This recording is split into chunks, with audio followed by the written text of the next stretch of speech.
What's up mga ka-Wildy Boy? Sa mga kababayan ko na naka-close work permit and even sa ibang mga nationalities, may bagong policy ngayon si Canada. Temporary policy kung saan pwede makapag-apply ang mga naka-close work permit sa ibang employer mga ka-Wildy Boy.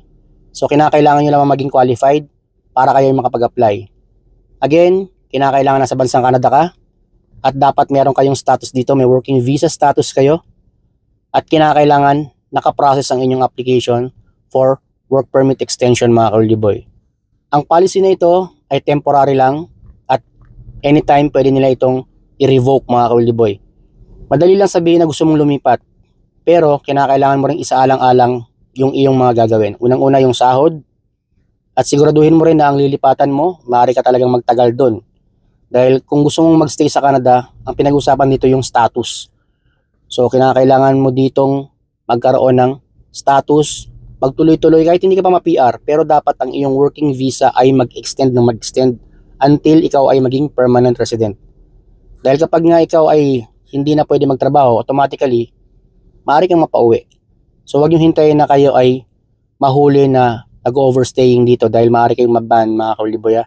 Hindi naman masama na umuwi ng Pilipinas at mag-reapply as long as kayo naman ay qualified applicant. So ang temporary policy na ito mga ka-Wildy Boy, may advantage and disadvantages naman yan para sa akin . So unahin ko na yung advantages niyan. So maaari kayong makapag-apply. So hindi na kayo mag-isip na nakalak lang yung work permit ko kaya wala akong option kundi mag-stay dito kahit may mga dahilan ako dapat na gusto ko nang umalis. Pero dahil nga sa temporary policy na ito, advantage nyo na pwede kayong umalis, pwede kayong lumipat sa ibang employer at mag-apply ng ibang occupation na pasok sa skill ninyo. Para sa akin naman, ang disadvantage naman ito, just in case lang, pabigla-bigla yung decision mo, bugso ng damdamin, ika nga. Gusto mo lang umalis dahil nga meron kang hindi pagkakaunawaan sa ibang mga katrabaho or naisip mo na hindi mo kaya ang trabaho. So, mabigat na dahilan rin yung kung tutusin.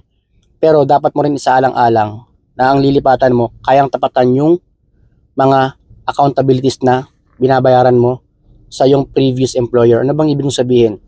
Sahod mga ka-Wildy Boy. Dapat hanggat maaari yung lilipatan mong employer, kayang tapatan yung sinasahod mo sa yung previous employer or hihigatan pa. Kasi nga, in reality sa Canada, lahat ginagasusan. Renta mo sa inuupahan mo, kung ikaw ay nagka-carpool or ikaw ay nagko-commute, ikaw ba ay may mga binabayaran pang mga utang sa Pilipinas, o kumuha ka ng cellphone, at kung ano-ano pang mga binabayaran mo dito. So, in reality, dapat isaalang-alang mo lahat yan. Kung ang neto mo dapat sa iyong isang buwan na kinikita ay halimbawa lang 2,000, tapos sumusobra doon at labas na doon yung iyong mga binabayaran or iyong mga pangangailangan. So, kinakailangan sa lilipatan mo dapat kayang tapatan o higitan pa yan. Kasi nga hindi ka naman naka-open work permit. Ikaw ay naka-close permit, nagkaroon ka lang ng chance na lumipat ng employer. So, hindi ka pa pwedeng magkapag-apply ng dalawang employer or higit pa. So, isang employer lang ang dapat mong lipatan at pwede ka magtrabaho sa ibang occupation as long as ikaw naman ay qualified at ikaw ay skilled. So, ganun lang. Pag-isipan ninyong mabuti mga ka-Wildy Boy . May advantages and disadvantages ang policy na ito. And ito ay pwede nilang i-revoke at anytime dahil ito lamang ay temporary policy mga ka-Wildy Boy. Kagaya ng temporary policy dati para sa mga may tourist visa status which is pwede sila makapag-apply for work permit. Dahil nga yun sa pandemic, nagkulang yung mga manggagawa dito.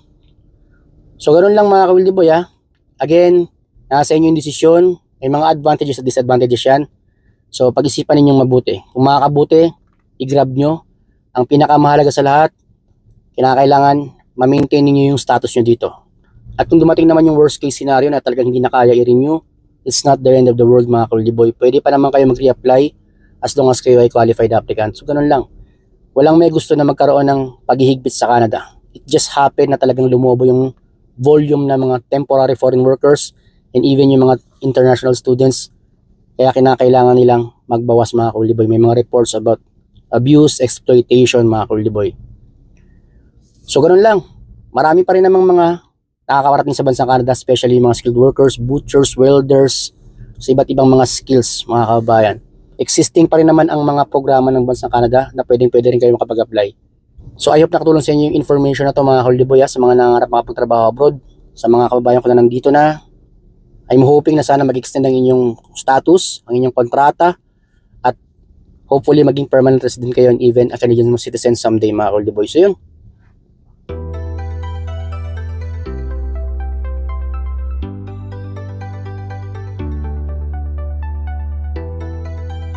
Binago ko na pala yung channel name ko mga kabayan ha. Pinoy in Alberta, Canada na ako mga Kauldi Boy. Hindi na yung Kauldi Boy official. Yung channel ko hindi na masyado mag-focus about job opportunities. So marami na rin akong mga showcase sa inyo, reaction videos. Magpo-post na rin ako ng mga videos regarding may newly acquired skill na as a therapist or a massage therapist. And iba't ibang mga events dito sa Canada. So ganun lang. Sana supportahan nyo ako mga Kauldi Boy para maabot na tayo sa 100k followers mga kabayan.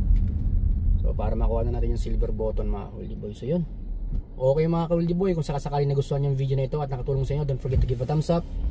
At kung bago ka pa lang sa akin channel, huwag mo kalimutan mag-subscribe and click mo notification bell para lagi kayong updated sa mga bagong job opportunities Boy FW na aking na-upload. Ingat palagi, kung meron kayong katanungan, lapag nyo lang dyan sa comment section and pakishare na rin ang video na ito para makarating na rin sa iba natin mga kabayan.